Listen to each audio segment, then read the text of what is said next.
XXXY தெரியும். XXYங்கிறது எப்படி? அது எப்படின்னா, இப்போ ஒரு ஒரு ஒரு ஒரு ஆண், ஒரு பெண் உடலுறவு முடிஞ்ச உடனே கருத்தரிக்கும்போது, அப்பாவோடைய விந்தணுக்கள்ல வந்து XY குரோமோசோம் இருக்கும். அம்மாவோட கருமுட்டையில வந்து XX இருக்கும்.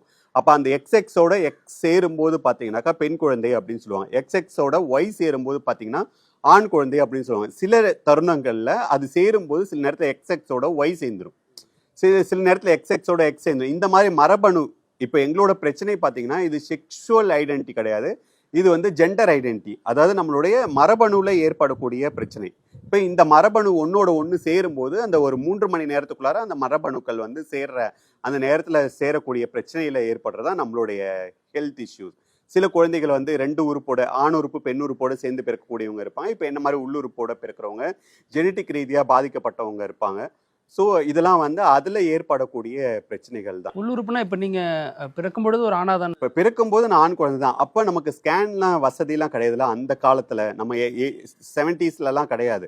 அப்போ நான் வளர்ந்து வரும்போது உள்ளார அந்த கர்ப்பப்பை நல்லா வளர்ச்சி அடைஞ்சு, அப்போ அது மாதவிடாயா வரும்போது தான் எனக்கு தெரிஞ்சுது. என்னோட 10 வயசுல வந்து எனக்கு வந்து மாதவிடாய் வர ஆரம்பிச்சிச்சு. முதல் மாதவிடாய். அப்போ வந்து டாக்டர் கிட்ட போகும்போது தான் வந்து அம்மா அடிபட்டுருச்சு அப்படின்னு சொல்லிட்டு நினைச்சாங்க. அப்புறம் டாக்டர் கிட்ட போகும்போது தான் தெரிஞ்சுது இது வந்து அடிப்பட்ட ப்ளீடிங் கிடையாது. ஸோ வந்து யூட்ரஸ் இருக்கு, அது வந்து மேல் ஆர்கன் வழியா வருது. அப்போ வந்து இந்த அளவுக்கு டெக்னாலஜிலாம் கிடையாது. அவங்களுக்கே ஒரு குழப்பம், இது எப்படி வருது. எனக்கே வந்து ரொம்ப நாளைக்கு அப்புறம் தான் என்கிட்ட சொன்னாங்க, எனக்கு வர்றது பீரியட்ஸ் தான் அப்படின்ட்டு. அது வரைக்கும் என்கிட்ட வந்து சொல்ல, எனக்கு அடிபட்டிருக்கு, அது வருது, சரியாயிடும், ஒன்றும் பயப்பட வேணாம் அப்படிதான் சொன்னாங்க. அவங்களுக்குள்ளார பேசி அப்புறமா தான் எனக்கு ஊர்ல வந்து, நான் இது என் கூட படிக்கிற ஒரு பையன்கிட்ட வந்து, அது 5th லீவ்ல நடந்தது. இது நாங்கள் 6th ஸ்கூலுக்கு போகும்போது என் கூட படிக்கிற பையன்கிட்ட சொல்லிட்டேன். அவன் அவங்க அம்மா கிட்ட போய் சொல்லிட்டான். அவங்க அம்மாவுக்கு இதை பத்தி தெரியும்ல, அவங்க பிரின்சிபலுக்கு ஃபோன் பண்ணி சொல்லிட்டாங்க.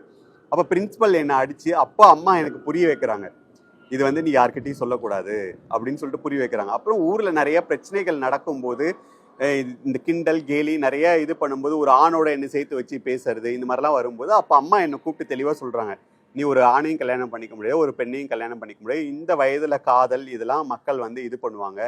நீ உன் வாழ்க்கையை வந்து வித்தியாசமா மாத்திக்கோ. நீ வந்து நானே ஒரு பொண்ணா இருந்தாலும் உன்னை கல்யாணம் பண்ணிக்க யோசிப்பேன். நீ வந்து ஒரு நார்மல் வாழ்க்கை வாழ முடியாது அப்படின்றத அம்மா அந்த வயதுல எனக்கு எப்படி சொல்லணுமோ சொல்லி புரிய வைக்கிறாங்க.